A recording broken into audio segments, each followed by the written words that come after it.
Tento podcast a prémiové produkty pre zvieratka vám prináša sieť predajní Superzoo. Zdravím vás, moje meno je Robo a vítajte pri počúvaní podcastu Starajme sa. Podcastu, ktorý sme venovali všetkým milovníkom zvierat, kde si pravidelne pozývame rôznych hostí, s ktorými rozoberáme zaujímavé témy zo sveta chovateľstva. No a nezabudnite, že podobne ako pri predchádzajúcich podcastoch, tak aj pri tomto budeme mať našu súťaž, takže nezabudnite si nás vypočuť až do konca. No a čo sa týka dnešnej témy, tak tá je veľmi rozšírená vo svete psíčkarov, mačkárov a možno aj ľudí, ktorí nemajú ani psy a mačky, a to sú rôzne mýty a nutričné mýty teda konkrétne v výžive psov a mačiek, teda našich najpopulárnejších zvieratiek, a preto som veľmi rád, že tu môžem privítať našu dnešnú hostku, ktorou je Nikola Kostelníková, veterinárka a špecialistka komunikácie spoločnosti Royal Canin. A Nikola, ďakujem, že ste prijali pozvanie a našli ste si čas na tento podcast. Dobrý deň a takisto ďakujem za pozvanie. Tak, aby sme prekročili na ten krátky úvodík, ďakujem teda ešte raz, aby sme prešli hneď do nejakého krátkeho úvodu, tak poďme sa pozrieť na to, že čo sú to vlastne tie mýty v tej výžive a prečo máme tú tendenciu im nejakým spôsobom naslúchať a prečo vlastne vznikajú?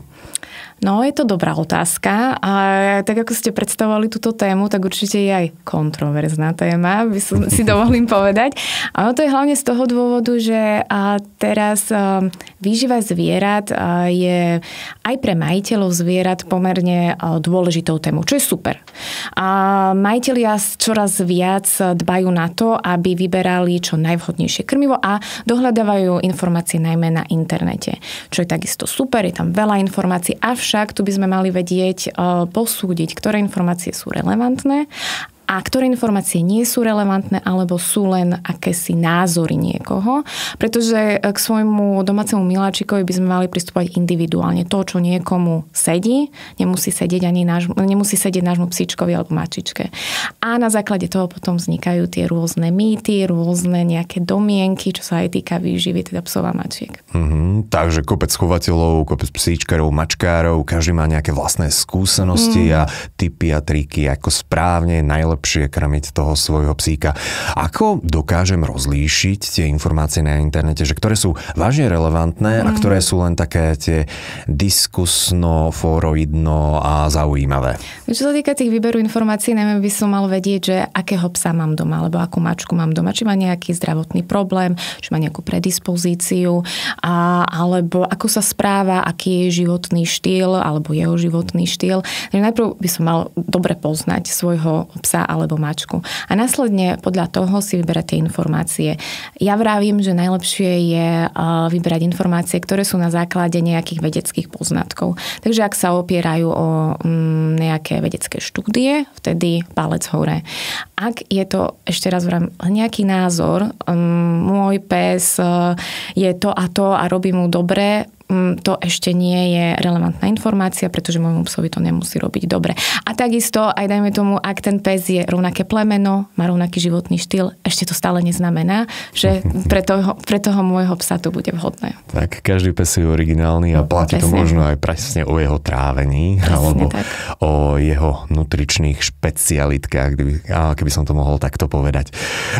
Dobre, možno úlohu v tomto zohrávajú dosť často aj výživoví poradcovia, pretože ich je pomerne dosť veľa. A často, čo sa týka výživových rôznych poradcov, tak majú určité odskúšané svoje preferencie alebo teda svoje názory a skúsenosti, ktoré teda sa snažia určitým spôsobom posunúť aj ďalej. A dosť často sa nezhodujú, lebo presne ako ste povedali, každý pes je dosť individuálny. Ale poďme sa pozrieť na najčastejšie teda mýty.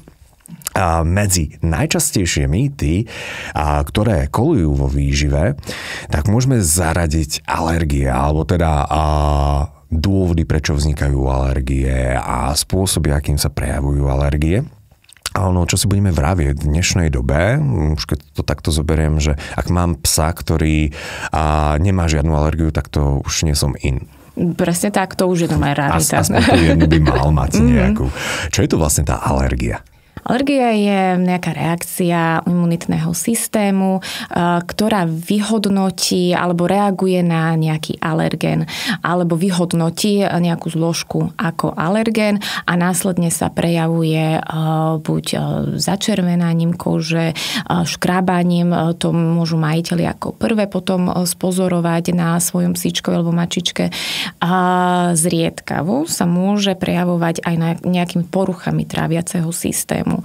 Ale na tej koži je to najlepšie vidno, takisto nejaké začervenalé miesta, taktiež môžu byť tie symptómy potom alergie. A sú alergie viazané vyslovene len na zložky krmív? A nemusí to tak byť, samozrejme sú rôzne alergie a čo majitelia veľakrát na čo zabúdajú, alebo možno nie sú o tom až tak informovaní, je to, že pomerne oveľa častejšie sa u psov a mačiek vyskytujú alergie tzv. Environmentálne. Takže tie alergény pochádzajú vlastne z prostredia, nie z potravy a veľakrát na to zabúdajú potom majitelia, že tá alergia môže byť aj takéhoto pôvodu. Dobre, takže tieto alergie si môžem predstaviť ako tie naše pel napríklad. Alergie na pel a podobne môže mať pes alergie Áno, na pel? môže. Pekne. A dobre, čo sa týka teda potravových alergií alebo potravinových alergií, tak ako ste spomínali, tak sa to prejavuje rôznym začervenaním kože, vypadávaním srsti a môže sa to prejavovať nejakým škrabaním a tak ďalej. Často ruka v ruke s alergiami ľudia prisudzujú úlohu aj tzv. Nejakým intoleranciám. Je to tu isté, intolerancia a alergia, alebo sú to rozličné veci? Jak to je super otázka, pretože na to veľakrát takisto sa aj tak pozabúda, alebo sa to presne tak nejak zamieňa tieto dva názvy, alergia a intolerancie. Tak ako som vravela, že pri alergiách je to reakcia imunitného systému, tak pri intoleranciách je to skôr reakcia tráviaceho systému, ktorý nevie danú zložku potravy spracovať, enzymaticky využiť a takisto sa to potom nejakým spôsobom prejavuje a tým, že je to reakcia tráviaceho systému, tak hlavne sa to prejavuje nejakou nevoľnosťou, zvracaním. Hnačky sú pomerne takisto časté a symptómy typu nejaké lézie na koži, tak tu nás sa nevyskytujú pri intoleranciách. V dnešnej dobe veľmi radi máme diagnostiku prostredníctvom Google poradenstva. A veľa ľudí sa práve spolieha na to, že dokáže zistiť tú alergiu svojho psíka na základe nejakých tých typických symptómov a tak ďalej. Ako dokážem 100% zistiť, že môj psík má alergiu na konkrétnu zložku, dajme tomu krmiva? Dokážem to zistiť aj ja, alebo je dôležité, aby sme teda si prišli poradu od veterinára? No, v tomto, tak ako ste vraveli, že väčšinou hľadajú tie informácie na Google, tak v dnešnej dobe už ChatGPT je takisto. Pardon, ja som ešte zastrávil, neaktualizoval som, takže... To ale tak napadlo, že asi aj tamto hľadajú v dnešnej dobe informácie, ale ten ChatGPT, napriek tomu, že je super, tak nie je to stále veterinár. A ak máme nejaké podozrenie, ak už sa objavujú spomínané symptómy, tak určite odporúčam zájsť za veterinárnym lekárom, ktorý na to odborník a vie posúdiť, či ide o alergiu, alebo či ide presne o intoleranciu a keď ide o alergiu, o aký typ alergie ide. Takže spraviť správnu diagnostiku, to je dôležité, pretože majiteľ presne sa môže domnievať, že môj psík má alergiu, tak asi to bude na to, tak skúsim zmeniť krmenie. Ale možno, že to krmenie takisto nepomôže, ten stav sa bude stále zhoršovať a zhoršovať. Takže určite odporúčam navštíviť veterinárneho lekára. Čo sa týka potom tej diagnostiky u veterinára, tak ak máme podozrenie na alergiu, tak mala by tomu predchádzať nejaká eliminačná skúška. To znamená, že... To je veľmi zaujímavý pojem, eliminačná skúška, znie to až tak mierne desivo, takže... No to je trošku desivé. A je to preto trošku desivé, pretože ono to je náročné.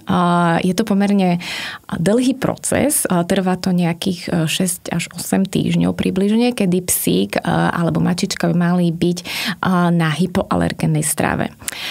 A hypoalergénna strava znamená, že by mala obsahovať tzv. Hydrolyzovaný proteín. Ten hydrolyzovaný proteín to je taký, ktorý je to bielkovina teda, ktorá je rozštiepená na malé častice, na malé aminokyseliny, ktoré ten imunitný systém nevie rozpoznať a tým pádom tá reakcia typu škrabania, začervenania, zápalu sa neprejaví.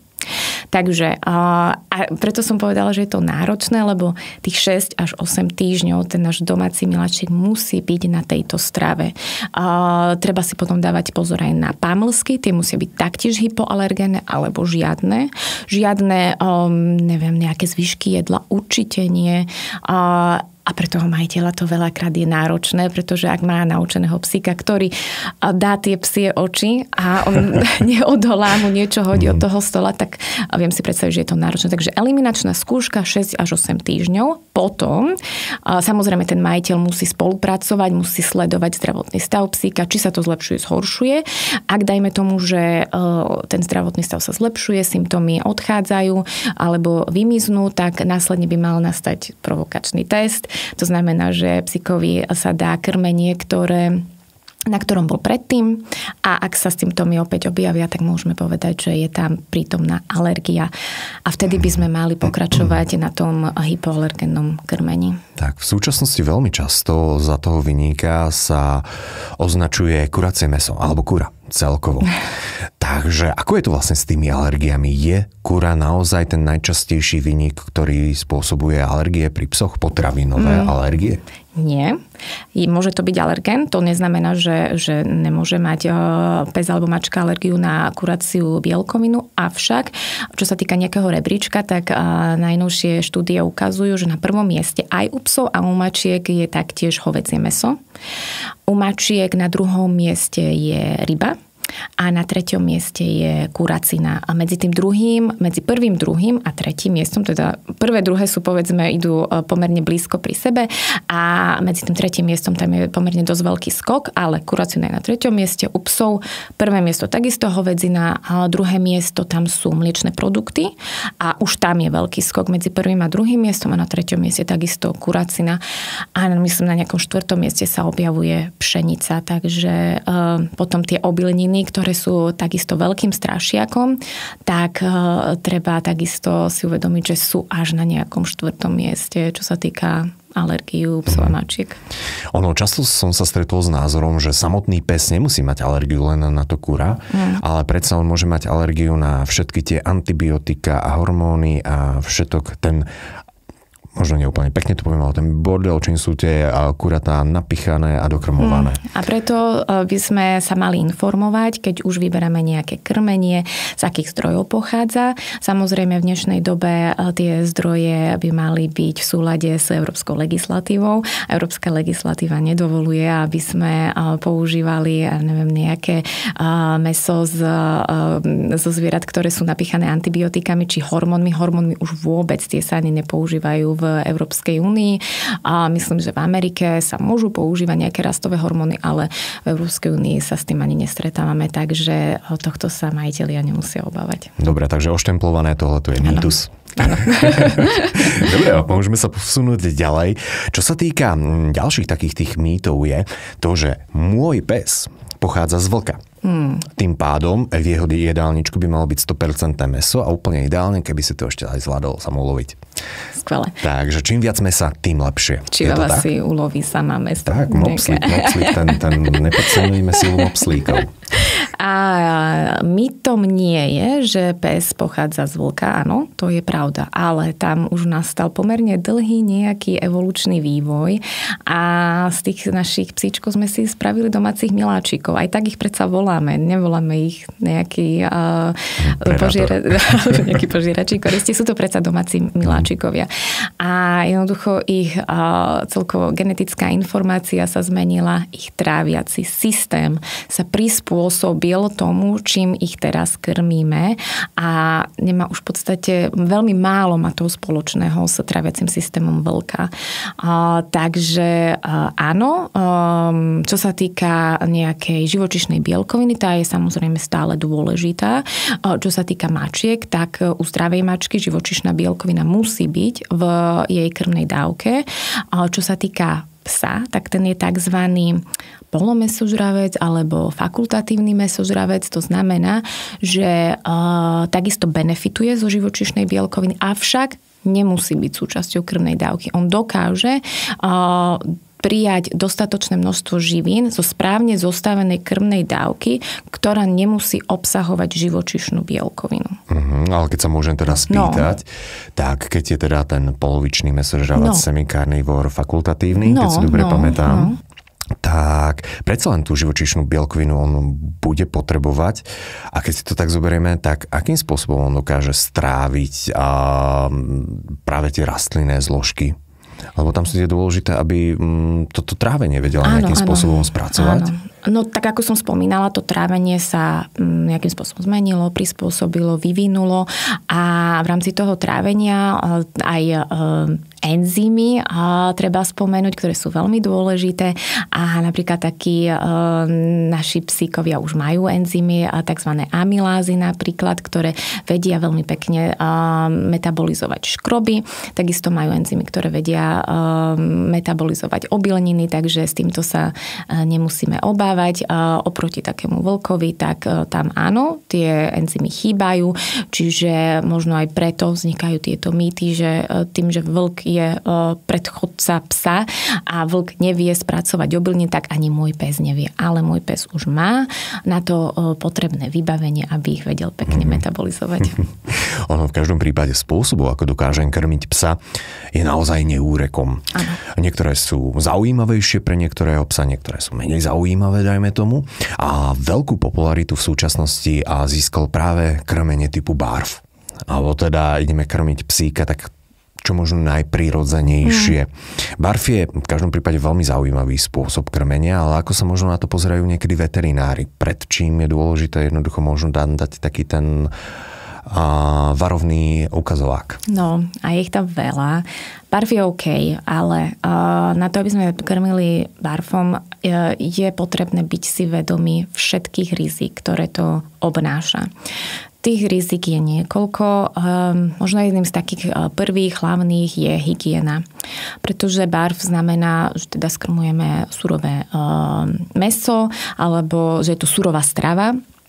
A surová strava si nesie rizika, čo sa týka hygieny, rôzne baktérie, vírusy, ja neviem, také Campylobacter, E. coli, Salmonella. Ak to nie je správne opracované mäso, tak môže potom vzniknúť ochorenie, ktoré spôsobujú tieto baktérie. Tu je ešte dôležité spomenúť, že to ochorenie nemusí byť naviazané na psa alebo mačku, ale môže spôsobiť potom ochorenie ľudskej populácie, ktorá vlastne zdieľa tú spoločnú domácnosť so psíkom. A obzvlášť u nejakých imunosupresívnych ľudí, ak máme napríklad v domácnosti starších ľudí, alebo nejaké malé deti, alebo niekto, onkologický pacient, niekto, kto má nejaké ochorenie, tak obzvlášť pre nich to môže byť nebezpečné, ak sa v domácnosti nachádza mäso, ktoré je takýmto spôsobom infikované.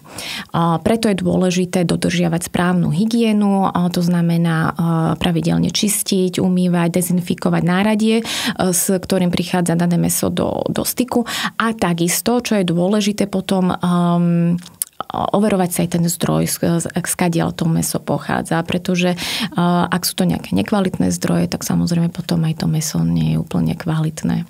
Takže tá hygiena je veľký problém, potom vyváženosť krmnej dávky, kedy sú aj na to nejaké štatistiky, ale tak ja nebudem vraviť presné čísla, ale jednoducho bohužiaľ sa stáva, že veľa tých barfistov hľadá receptúry na internete, čo proste je fakt a na internete Je veľmi veľa tých receptúr, ktoré bohužiaľ nespĺňajú vyváženú krmnú dávku psa alebo mačky.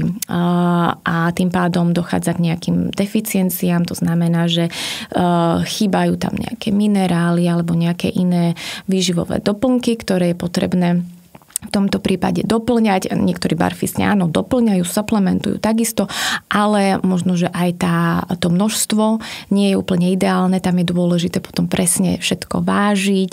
Takže bavíme sa o overovaní informácií, vedieť, skadiaľ pochádza mäso, dbať na hygienu, ešte si to aj všetko vážiť, takže je to pomerne aj náročné na čas. A samozrejme aj tá cena, ale tak to je asi ľubovoľné. A čo sa týka ešte, tak takým možno tretím rizikom sú kosti, ktoré takisto veľakrát sa pri barfe používajú. Veľakrát ako to argumentujú tým, že podporuje to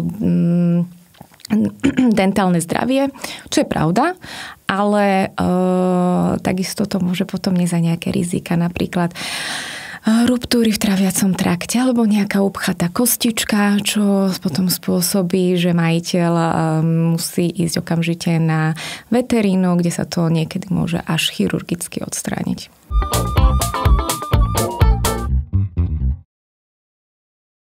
Takže je dôležité si byť vedomý možných rizík. My už sme sa tu rozprávali v predchádzajúcom podcaste aj ohľadom barfu, ohľadom toho spracovania kostí, že je dôležité nejaký ihličkový efekt a tak ďalej, že aby psík s tým vedel nejakým spôsobom pracovať. Ale v každom prípade teda fajn hľadať správny zdroj toho mäsa, dbať na hygienu. A keď som to správne pochopil, tak je veľmi dôležité vedieť správnym spôsobom vyvážiť krmnú dávku. No a tam by som ešte odporúčila, že poradiť sa s odborníkom na to.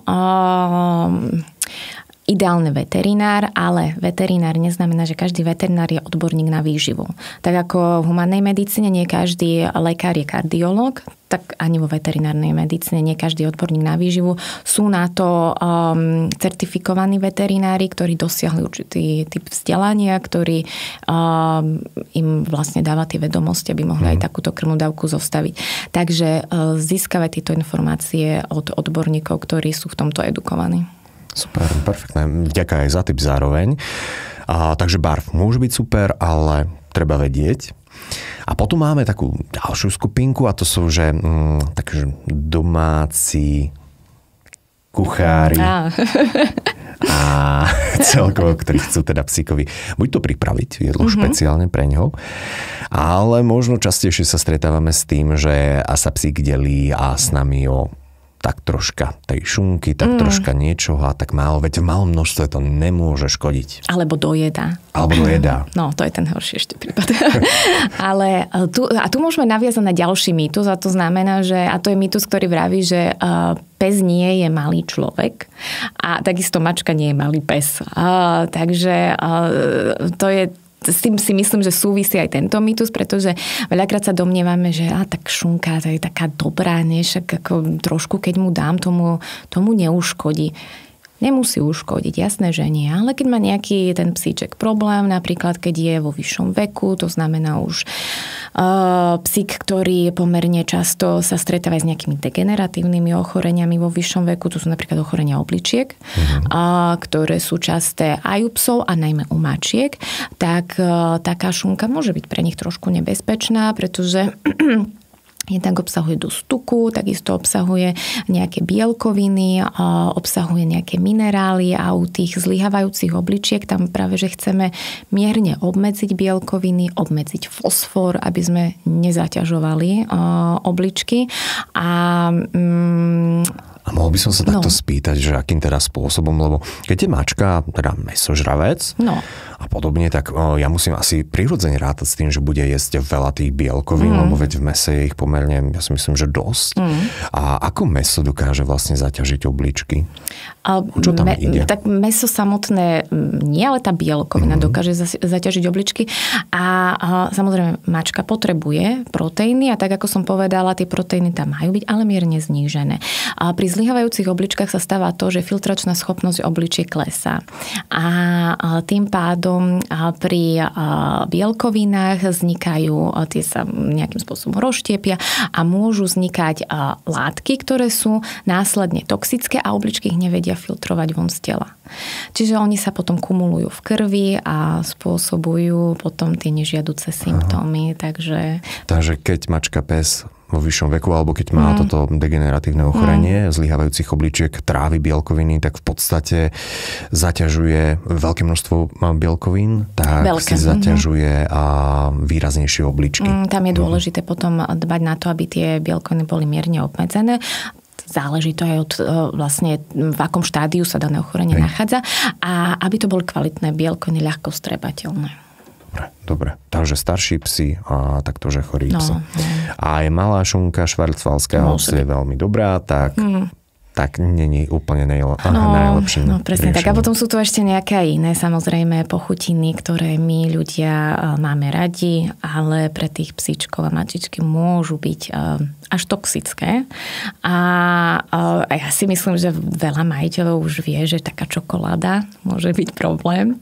A tu by som možno spomenula, že čokoláda môže byť problém, a záleží od toho, aká čokoláda.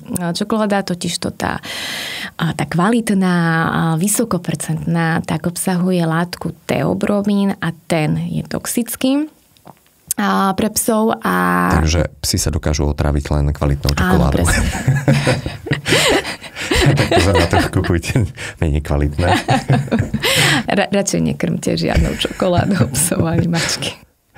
Presne tak. Takže tam, kde je ten vysoký obsah toho kaká, tak tam toto je riziko. A potom ešte množstvo, samozrejme, záleží od množstva, záleží od toho, akého máme veľkého psíka, ale nekrmiť čokoládou. Takže stretávate sa s tým, že ľudia prídu do ordinácie s tým, že väčšinou v panike, pretože preto vravím, že oni veľakrát vedia, čokoláda toxická, hej, ale už potom možno nevedia úplne, že aký typ čokolády a že teda keď to je nejaká mliečna čokoláda, ktorá obsahuje málo toho teobromínu alebo skoro žiaden, tak ten psík sa dokáže s tým dokáže to stráviť. A keby niečo, tak vyhľadať veterinára. Určite.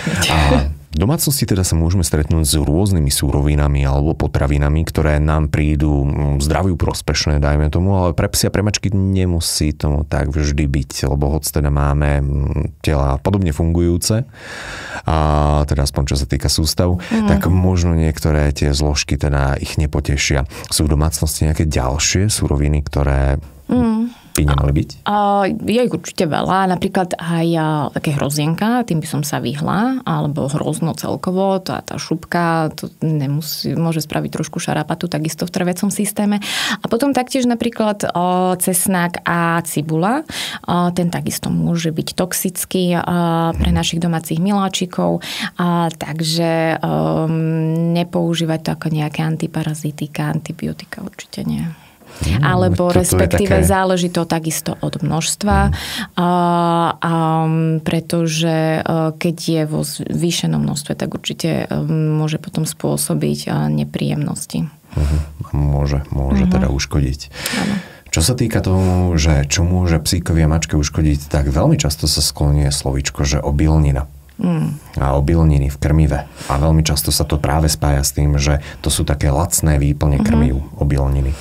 Faktom je, že tých obilnín je vážne obrovské množstvo rôznych druhov. Takže keby ste nám vedeli vysvetliť, že ten mýtus, že obilniny sú škodlivé, tak ako na tom tie obilniny sú? Ja som to už asi aj spomenula pri tom vlkovi, že ten traviaci trakt sa trošku vyvinul u toho psíka a aj obilniny dokáže stráviť.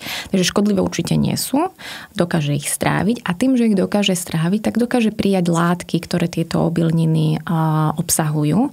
A obilniny sú pomerne často dobrým zdrojom buď nejakých minerálnych látok, alebo ryže, alebo energie. Napríklad taká ryža, tá je veľmi dobrým zdrojom energie a veľmi ľahko ju vedia psi takisto spracovať, takže je to pomerne rýchly zdroj, z ktorého dokážu získať energiu a takisto, ako som už spomenula, tým, že ich vedia ľahko alebo vedia ich pomerne dobre metabolizovať, tak tie živiny vedia z nich potom vedia spracovať. A zároveň ste spomínali teda, že pšenica na 4. mieste pri psoch. Áno, pri tých alergiách, no presne. Tak, takže... možno čítať to zloženie. Presne tak. Toto by mohlo pomôcť. Čiže obilniny dokážu využiť správnym spôsobom. Áno. Super, perfektné. A potom ešte dosť často, keď si ľudia tak otočia ten obal, tak zostanú trošku tak váhajúci nad jednou surovinou, ktorá je teda mäsového pôvodu. A to je takzvané, že mäsová múčka. S tým, že veľmi často prisudzujeme to, že to je taká tá nekvalitná mäsová múčka, ktorá je pomaly z tých mŕtvych zvieračí. Ako to kedysi tak, že bolo, že mäsokostná múčka, tak sa je, myslím, že kedysi odpadová zvyklo hovoriť. Takže aká múčka sa vlastne využíva? A asi v rámci aj Európskej únie a tak ďalej. A ešte veľakrát je na prvom mieste v tom zozname ingrediencií. Takže veľakrát si myslia, že je nekvalitná, ešte je na prvom mieste. No, čo sa týka mäsokostnej múčky, alebo teda múčky dehydrovaného proteínu, tak je to vlastne zdroj proteínu, ktorý je už ochudobnený o tú zložku vody. To znamená, že tam sa už voda nenachádza, alebo je tam minimálne množstvo a nachádza sa tam, dá sa povedať, že hlavnou zložkou je proteín a možno ešte nejaký tuk. Čo sa týka toho zdroja, tak samozrejme nepoužívajú sa žiadne eutanazované zvieratá, nejaké zvieratá, ktoré by, trpeli nejakým ochorením. Na to je legislatíva, ktorá určuje vlastne, z čoho sa múčka môže vyrábať. Napríklad u nás vo firme, tak my používame múčku, ktorá je vhodná aj na ľudskú potrebu. Takže to všetko musí byť v súlade s nejakou legislatívou. A čo sa týka toho, že sa nachádza na prvom mieste, tak je to presne z toho dôvodu, že veľa majiteľov si totiž myslí, že na prvom mieste musí byť čerstvé mäso. Tu by som možno chcela povedať, aký je rozdiel medzi čerstvým mäsom a tou múčkou. Tak múčka už je ochudobnená o tú vodu, kdežto čerstvé mäso obsahuje z veľkej časti ešte vodu. A počas toho výrobného procesu voda sa odparí. Čiže v tom konečnom produkte sa nakoniec vlastne nachádza oveľa menej tých proteínov a preto je dôležité ani nepozerať sa tak na to zloženie, ale na analytické zloženie, pretože to nám povie, koľko proteínov daný produkt obsahuje. To, že je na prvom mieste čerstvé mäso, ešte neznamená, že ten produkt je bohatý na proteíny. A zároveň, čo sa týka proteínov, tak veľmi často máme takú dogmu, že čím viacej proteínov, tak tým lepšie. Pre psa a pre mačku. A to už sme si povedali, že to nie je tak stále, hlavne u tých starnúcich psov a mačiek, kedy tie proteíny môžu vo vysokom množstve spraviť šarapatu v tele. No. Okay. A zároveň ste už spomenuli, lebo ja tu mám jednu ešte otázku takú pripravenú ohľadom toho hydrolyzovaného proteínu, že čo to je, ale teda ak si dobre pamätám, tak je to nejakým spôsobom rozsekaná bielkovina. Ako je možné rozsekať bielkovinu tak, aby ju nepoznal imunitný systém? Tak sú na to špeciálne technológie, ktoré vlastne vedia tú bielkovinu rozštiepiť na malé aminokyseliny, pretože vieme, že tie bielkoviny sa vlastne pozostávajú z aminokysel, z nejakých reťazcov dlhých a my ich vieme tak ako rozštiepiť na malé aminokyseliny a tým pádom vieme takým spôsobom trošku oklamať ten imunitný systém, ktorý nerozpoznáva už tú bielkovinu, ale vidí, že sú tam len nejaké malé aminokyseliny, na ktoré nevie reagovať, respektíve na nich vôbec nereaguje. Tak nevyhodnoťuje ich ako nepriateľov. Tak. Tým pádom nebojuje proti nim. Ďakujem veľmi pekne za obrovské množstvo veľmi zaujímavých informácií. Myslím, že sme otvorili mnohé témy, ktoré robia niekedy vrásky mnohým chovateľom alebo psíčkarom, mačkárom. V každom prípade každý jeden z hostí má na záver možnosť dať nejakú radu, tip, myšlienku, čo by mohla možno troška pomôcť, či už to skúseným chovateľom, ale takisto možno aj tým začínajúcim. Takže čo by to bolo z vašej strany? Tak z mojej strany ja by som možno len chcela povedať, keďže sme sa celý čas bavili o výžive a veľa majiteľov vie, že výživa má veľký dopad na celkové zdravie psov a mačiek a preto by som ich chcela vyzvať, aby aj tak k tomu pristupovali, aby pri výbere krmiva zohľadňovali fakty podložené vedou a nie názory na internetových fórach. Super, ďakujem krásne. A veľmi zaujímavá téma a pevne verím, že sa ešte niekedy k nej budeme mať možnosť vrátiť alebo teda zase sa pozrieť možno na nejaké mýty z druhej strany a podobne. Našou dnešnou hostkou bola veterinárka Nikola Kostelníková, špecialistka komunikácie spoločnosti Royal Canin. Takže ďakujem ešte raz. A ja ďakujem. Ďakujeme, že ste si vypočuli podcast Starajme sa. Ak sa vám náš podcast páči, nezabudnite sa prihlásiť na jeho odber cez svoju obľúbenú podcastovú aplikáciu a sledujte nás aj na YouTube. Všetky epizódy a zaujímavé články nájdete tiež na stránke starajmesa.sk. Na záver epizódy pre vás máme súťaž. Správnu odpoveď na dnešnú otázku, ktorú vidíte práve na obrazovke, pošlite cez odkaz v popise tohto videa. Každý diel vylosujeme 3 výhercov, ktorí si odnesú 20-eurovú poukážku na nákup v Super Zoo. Vidíme sa v ďalšej epizóde.